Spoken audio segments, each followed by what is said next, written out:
Now the retelling Tsukimichi, Moonlit Fantasy. Subscribe to the channel to gain 1,000 subscribers. After all, it is very important for development. Misumi Makoto is transported to another world to become a hero by the god Tsukuyomi. The other world's goddess deems Makoto too ugly and banishes him to her world's wasteland, infested with non-humans and monsters, giving him only the ability to understand all languages. Tsukuyomi intervenes, explaining in Japan Makoto's abilities were restricted by modern life, but in the new world he is quite powerful and free to do whatever he pleases. After wandering the wasteland for 3 days, Makoto saves a young orc named Emma from a two-headed wolf monster which he kills, discovering how strong he now is. Emma explains she was supposed to be a sacrifice to the god Shin to dispel the fog around her village so crops can grow. She takes him to her village where Makoto begins to learn magic. Makoto decides to destroy Shin, a giant dragon who uses the fog to create illusions. Shin traps Makoto inside an illusion of a happy memory, but after examining his other memories becomes intrigued by his memories of Japan. Makoto breaks the illusion and is surprised when Shin offers to make a contract with him to become his familiar. Makoto agrees and they form a contract with Shin, transforming into a busty samurai girl, looking forward to what Makoto will do in the future. Makoto discovers Shin is obsessed with his memories of historical dramas and samurai. She teleports Makoto to the alternate dimension where she normally lives but finds it now resembles Japan's countryside. Makoto informs the orcs he defeated Shin, who offers for the orcs to live in her dimension, which is now ideal for farming. Shin continues watching Makoto's memories but demands they figure out how to build a television she can store his memories on. Makoto decides to discover more about his parents, whom Tsukuyomi told him were born in this world before moving to Japan. Shin appears with an injured dwarf, explaining their dimension is being attacked by a spider called Black Disaster that is cursed with eternal hunger and consumes everything. Makoto manages to completely obliterate the spider but collapses as the spider regenerates. Shin tries to intervene but the spider suddenly declares the extreme violence has satisfied its masochistic hunger and she is determined to stay with Makoto forever. Shin suggests the spider also form a contract with Makoto to gain a human form, and she agrees with Shin performing the ritual despite Makoto being unconscious. Makoto awakens and finds he has a new, similarly busty female servant who makes him slightly nervous.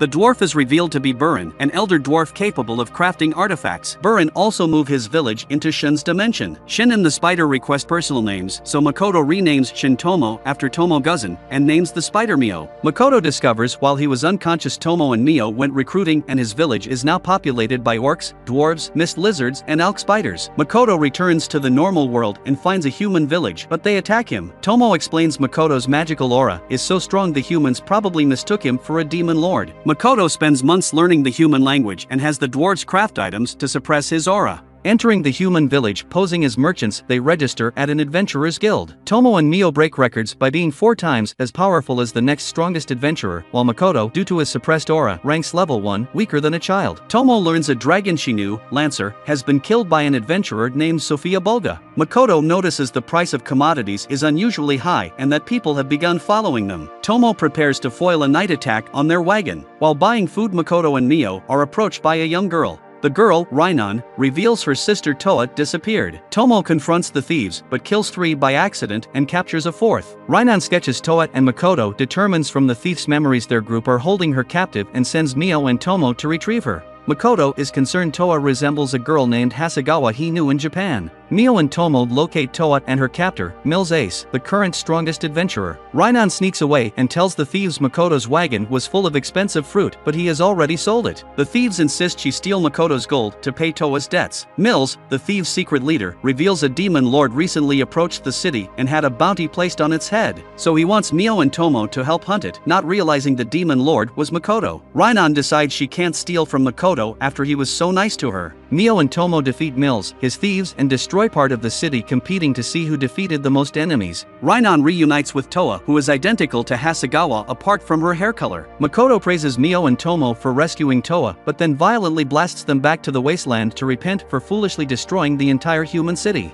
Tomo alters everyone's memories so the world believes a monster horde destroyed Zetsuya. As Zetsuya's guild was destroyed, Makoto must re-register in Saige, the next closest town. Makoto tricks Tomo into training alone in the wilderness while he travels to Saige with other adventurers. Mio and Makoto kill many monsters which Toa harvests for valuable parts, including rare ruby eye ants. Re-registering in Saige, Makoto celebrates with adventurers Louisa, the elven archer, Hazal the human alchemist, and Ranina, the dwarf priest knight. Makoto decides to sell the ruby eyes to the Rembrandt Trading Company but is warned by Toa Rembrandt has a bad reputation. Returning to his village, Emma reports on their progress. The elk are settling in the mountains, the dwarves have begun constructing buildings and the mist lizards clearing farmland, while the orcs have begun constructing Makoto a castle. Makoto worries Tomo has been gone a long time. Makoto is given a merchant's outfit by the dwarves to further suppress his aura, but his magic is too powerful and destroys the outfit. Makoto discovers magical ingredients grown in the demiplane are more potent than normal. Makoto takes the ruby eyes to Rembrandt and finds the manager difficult to deal with. The manager, Patrick Rembrandt, is dismissive until he sees the ruby eyes and apologizes. He happily reveals the eyes make ambrosia, a cure for his wife and daughters cursed by a witch. Makoto goes to register as a merchant and passes the written exam easily, as it is basic middle school mathematics. The second test is to gather 4 dangerous items, but he takes advantage of a rule saying he can substitute items of equal value and substitutes the ruby ants. Makoto returns to the demiplane where he plans to set up a hidden portal to trick traveling merchants into thinking the demiplane is a hidden city, trade for demiplane items and then return home, creating a demand for demiplane products. Locating Tomo with Mio, Makoto realizes Mio has become addicted to his memories of anime and children's cartoons. Tomo and Mio are confused when Makoto chooses to sleep alone rather than pick one of them to have sex and decide they must come up with a seduction plan. Hazal agrees to Makoto's request to help brew the ambrosia. An adventurer watches Makoto and decides to gather as many adventurers as he can to stop whatever Patrick is doing with Makoto. Patrick secretly has the witch doctor who cursed his family killed. Hazal brews the ambrosia. Makoto is able to restrain Patrick's wife, Lisa, who has become a monster, and Patrick successfully administers the ambrosia. Using this method, they also cure Patrick's daughters. Makoto returns to Tomo and Mio, but they are attacked by the adventurer, Lime Latte, and his numerous allies. After defeating all 200 enemies, Lime claims he only wanted a sleeping curse put on Lisa and her daughters as revenge for Patrick preventing adventurers who displeased him finding further work, many of whom later died on quests too dangerous for them to handle, and has no idea why the witch doctor actually cursed them into monsters. Lime apologizes to Patrick, who decides to let him live, and Lime retires from adventuring. Tomo, who had seen in Lime's memories that he sends his wages to the orphanage where he grew up, gives him a katana forged by the dwarves and hires him to spy for her. Meanwhile, despite his gratitude to Makoto, Patrick considers what to do about Makoto starting a competing trading company. Returning to the demiplane, Emma informs Makoto yet another problem has arisen. The warriors in Makoto's village are depressed after training, and Makoto learns it is his fault as during training he overwhelms them so completely they lose their self-confidence. He also realizes the various species don't train with each other, so he arranges weekly competitions, inspiring them to strengthen themselves and each other. Makoto, Mio, and Tomo re-register as adventurers and are immediately asked to train an adventurer to replace Lime Latte. Makoto chooses Toa and asks Tomo to train her, though Tomo is troubled as she knows Toa resembles the girl from Japan and worries Makoto misses his former life. Tomo puts Toa and her team through a brutal training regime, then tests their new abilities by ordering them to defeat a nest of 108 monsters, proving them the strongest adventuring team. Makoto decides to collect ambrosia flowers, the flowers eaten by the ruby ants that make their eyes valuable. He also decides to rent shop space from Patrick, who realizes Makoto wants to rent, as buying would bring him to the attention of the Tsige Kingdom, who would ask him to spy on Patrick, which Makoto does not want to do. Patrick agrees to arrange a shop space for Makoto in a neutral city not allied to any kingdom. The village throws a party to celebrate Makoto opening his trading company. Akine reveals they have located ambrosia flowers in the outside world but decided not to harvest any as they are protected by elves. Mio and Tomo sense Makoto dying repeatedly during archery training. Tomo deduces when Makoto clears his mind to focus on the target, he unintentionally merges with the environment and dies for a split second, which feels to Tomo and Mio like he has committed suicide. This has caused his mana to increase to god level. If it continues, the goddess who banished him to the wasteland will see him as a rival and try to kill him.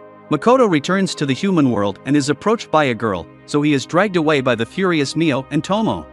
They declare they are tired of waiting for him to grow up and will have love with him immediately. Makoto panics and flees through a portal. The dwarves forge more powerful mana-suppressing equipment. Mio apologizes for her and Tomo's behavior, so Makoto invites her to help negotiate with the elves. Other adventurers also appear to steal the flower, one of whom is the girl, and causes the elves to attack immediately. Makoto teleports the adventurers to the demiplane, then makes peace with the elves, Aqua and Eris. Makoto meets Niljastory and other elders. Niljastory's son, Adano, is angry the barrier protecting the forest is weakening. Makoto meets Aqua and Eris' master, Mondo, a powerful warrior. Mio suspects Mondo is possessed and overhears a telepathic conversation between Adano and an unknown person about demons. Later, a spirit frees itself from Mondo's body and drains the life from Adano, killing him for associating with demons. happens. Makoto identifies it as a lich and captures it. Tomo reveals she was the dragon who created the barrier at Niljastory's request many years ago. The lich explains he accidentally became a lich while trying to become a grant, a human that can freely travel between alternate worlds like a god. Tomo reveals he has it the wrong way round. Grants aren't humans who could travel, they are normal humans who accidentally traveled and so earned the title of grant. Realizing he has wasted his entire life on an impossible goal, the lich happily accepts Tomo's suggestion of forming a contract with Makoto and teaching him about magic. The adventurers decide to escape the demiplane. Forming a contract returns the lich from a skeleton to a young and attractive man. A magical explosion occurs in the village, causing Tomo to collapse. Makoto and lich are able to heal the injured. Makoto realizes the explosion forced open the portal to the outside world. Examining the memory fragments of the girl, Makoto sees that she and her comrades attempted to steal magical items, and when guards intervened, one of the rings full of Makoto's magic exploded, killing Tomo's child fragment and an orc. Makoto follows and coldly kills the girl in revenge. After the funerals, Makoto learns from Lich, now named Shiki, he was able to see the prostitute's memories because memory viewing is one of Tomo's powers, a sign they trust each other implicitly, though this makes Mio jealous. Makoto orders walls constructed so that any adventurers who visit the demiplane to trade are kept separate from the village itself. Makoto visits Patrick, who has arranged Makoto shop space in the neutral town of Rotsgard Academy. Makoto hopes to visit the academy to learn more about the world, the goddess, and humans. As he may be gone a considerable time, he takes only Shiki with him and gives Mio and Tomo some more memories as gifts. As they prepare to teleport, the goddess suddenly locates Makoto and tampers with his teleportation, sending him to a distant battlefield where two demon warriors attack him and sever two of his fingers. The two reveal they are Sophia Bulger and Mitsurugi, the strongest adventurer in the world and the superior dragon she became famous for supposedly killing. They explain they have joined the demon army to destroy humanity. Makoto removes all his mana-suppressing equipment, overwhelming Mitsurugi with his magic and shattering Sophia's legendary sword. Makoto manages to teleport away, leaving Mitsurugi and Sophia alive, who swears revenge. Patrick receives word of the army's destruction by a powerful mage, but doesn't realize it was Makoto. Shiki believes the goddess used Makoto to destroy the army and may be watching them. Tomo reveals she created another fragment named Komo using Makoto's mana from a discarded ring, and Mio is furious when Komo calls Makoto Papa. Makoto finally opens a shop, which is an instant success, and learns after he teleported away the demon and human armies did massive damage to each other and that two other goddess-summoned heroes took part in the battle. The village throws a feast to celebrate Makoto's shop and he decides his future looks bright, but the feast is interrupted by another fight between Mio and Tomo, causing Makoto to change his mind that his immediate future is quite annoying. Thanks for watching. Post in the comments what anime to do the next retelling on.